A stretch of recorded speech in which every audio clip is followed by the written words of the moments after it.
पंचायत को लेके बहुत जोश है। असल में जो मैं मानती हूँ, मेरा जो निजी तौर पे मानना है, 9 महीने हो गए हमें भाषण तो बहुत दे लिए, हम तो यहाँ सिरों की गिनती करवाने आए हैं कि देखो कितनी ज़्यादा जनसंख्या तुम्हारे विरोध में, सरकार के विरोध में आज खड़ी है।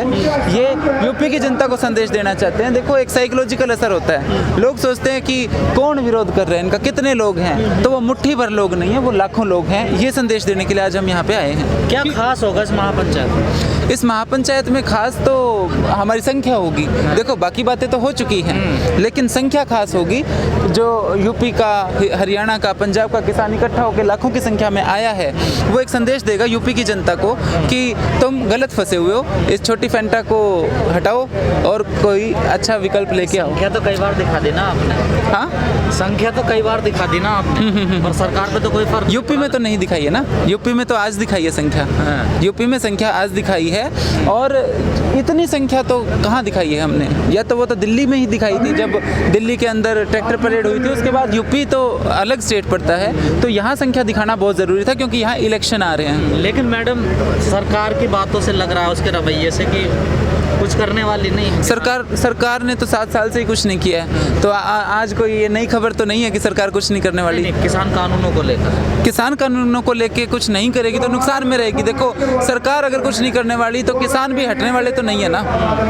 देखते हैं कि ये कंपटीशन कब तक चलेगा और कौन जीतता है। सरकारें आती जाती रहती हैं, किसान यहीं रहेगा, मजदूर यहीं रहेगा, ये सरकार को समझना ही पड़ेगा। टिकैत साहब ने कहा कि बीजेपी की शुरुआत मुजफ्फरनगर 2013 के जो दंगे हुए यहाँ से स्टार्टिंग हुई, और लगता है कि अंत भी आज जो पंचायत महापंचायत हो रही है इससे होगा भी। बिल्कुल होगा, बिल्कुल होगा। मैं तो आपके माध्यम से निवेदन करती हूँ कि जो पीड़ित वर्ग हैं, जिनको बहला फुसला के वोट लिया गया था बीजेपी द्वारा, वो लोग समझें इस बात को, समझें इस बात को। मैंने शायद एक बार आपसे दिल्ली में भी चर्चा की थी कि वोट मत बिखेरें, विधानसभा वाइज लोग जागरूक हो जाएं, विधानसभा वाइज जो बीजेपी को हरा रहा है उसके साथ लगें और इनका सुपड़ा साफ करने का काम करें। लेकिन मैडम, यूपी की परिस्थिति दूसरी है ना, यहाँ जातिवाद धर्म पे वोट होता है ना। तभी तो मैं कह रही हूँ ना कि विधानसभा वाइज इस चीज़ को समझें, विधानसभा वाइज इस चीज़ को समझें कि जो हल्का नहीं निकल रहा है अपनी पार्टी को छोड़ के उस वहाँ वोट डालें जो बीजेपी को हरा रहा है, क्योंकि ये पार्टीबाजी सारी उम्र करनी है, लेकिन एक बार इस तानाशाही को ख़त्म करना ज़रूरी है। ये लोग समझ भी रहे हैं। मैं कल देख रही थी यूपी का एक किसी सीट का सर्वे जो दिखाते हैं, उसमें मैंने देखा जाट ऑफ वोटर, जहाँ पे मायावती लीड कर रही है, वहाँ सपा वालों को या आरएलडी वालों को समझना चाहिए कि बीजेपी को जो हरा रहा है उसको वोट दो।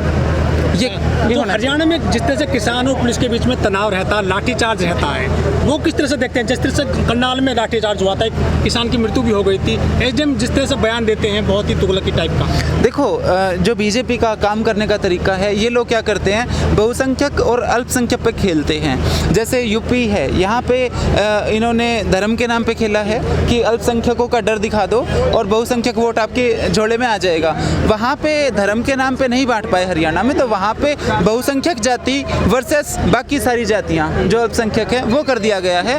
और ये जो बहुसंख्यक जाति वहाँ की है वो खेती करती है, तो उन्हीं का आंदोलन बताने की कोशिश की जा रही है ताकि वोट को पोलराइज किया जा सके।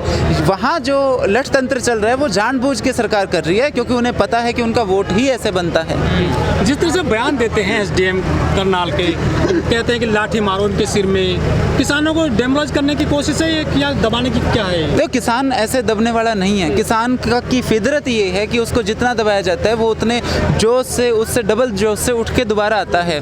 मैं आपको बताती हूँ, हरियाणा के अंदर इन्होंने 1 हफ्ते के लिए तिरंगा यात्रा निकाली, तिरंगा यात्रा बीजेपी वालों ने। वो मतलब जैसे जो एक लोकसभा होती है, हर विधानसभा में वही 150 लोग पहले किसी विधानसभा में कर रहे हैं, किसी विधानसभा में कर रहे हैं, मतलब वही 150 लोग पूरे ज़िले में अलग अलग जगह यात्रा निकाल रहे थे। जो किसान थे उन्होंने उसका वो 1 हफ्ते का ड्रामा देखा और फिर जवाब में हर ज़िले के अंदर कहीं 1500, कहीं 2000, कहीं 2500 ट्रैक्टरों की रैली निकाली। किसान ज़्यादा जोश में आता है जब वो इनके ड्रामे देखता है। किसानों को छेड़ते हैं क्या बीजेपी कार्यकर्ता? हाँ, छेड़ते ही लगा लो, इनकी फितरत ही ये है। मतलब छेड़खानी करते हैं, जैसे साड़ी नहीं होती, ये वो हरकतें करते हैं। आज जो महापंचायत हो रही है मुजफ्फरनगर में, कितना असर पड़ेगा चुनाव पे इसका? बहुत असर पड़ेगा। देखो यूपी के अंदर वैसे तो मैं बताऊं, धरती पे बहुत कुछ हो रहा है जो हम महसूस करते हैं। देखो बातें भी होती हैं, हम मीडिया रिपोर्ट्स भी देखते हैं। लोग तंग आ चुके हैं। एक जाति या धर्म पे वोट डालने की एक लिमिट होती है। लोग सोचने लगे हैं कि उससे हमें लास्ट में हमें मिला क्या है, तो लोग समझ रहे हैं। और उसके बाद जब संख्या बल दिखाई देता है तो एक लहर बनती है, इसमें कोई दो राय नहीं, साइकोलॉजिकल असर पड़ता है। सरकारी जो कंपनियों को ठेके पे दे दिया है, तो किसानों का तो कहीं असर पड़ ही नहीं रहा सरकार पे, तो धड़ाधड़ बेचे जा रहे हैं कंपनियों को। यही तो बात है ना, यही तो दुख की बात है। शायद सरकार ने ये मान लिया कि तुम दोबारा सत्ता में आपसे वापसी नहीं करने वाले, और जो भी जिन लोगों ने इन्वेस्ट किया था इलेक्शन के टाइम में, उनको ये कंपनियां बेची जा रही हैं। बात ये है कि जब आप देश का सारा संसाधन जो भी सरकारी संस्थाएं थी वो अगर आप प्राइवेट हाथों में दे दोगे तो सरकारी नौकरियां कहाँ से आएंगी। मैं स्पेशली कहना चाहूँगी दलित भाइयों को, समझो इस बात को, ये वो मनुवाद का एजेंडा है। इनका आरक्षण खत्म करने का एक तरीका है, जब नौकरियां ही नहीं होंगी तो आरक्षण कैसे मिलेगा। तो ये एक चाल है, मैं मानती हूँ। तो दलितों को कैसे समझाना चाहती हैं? दलितों को मैं बोल के समझा तो रही हूँ कि भाइयों समझो, एक सरकारी नौकरी एक हथियार था जो बाबा साहब ने दिया था कि उसमें आपको रिजर्वेशन मिला था। जब सरकारी नौकरियां ही खत्म कर दी गई हैं तो प्राइवेट में तो रिजर्वेशन है वो तो लड़ ही रहे हैं ना, जब से सरकार बनी है वो तो लड़। अगर दलित भी लड़ रहे हैं, किसान में दलित भी हैं और ओबीसी भी बहुत हैं, तो अगर 85% जनता लड़ रही है तो इनको वोट कौन देता है। लेकिन किसान बहुत बड़ा वोट बैंक है पूरे देश में, क्या पूरी दुनिया में, उत्तर प्रदेश में खास तौर पर किसानों का वोट नहीं चाहिए क्या राजनीतिक दलों को?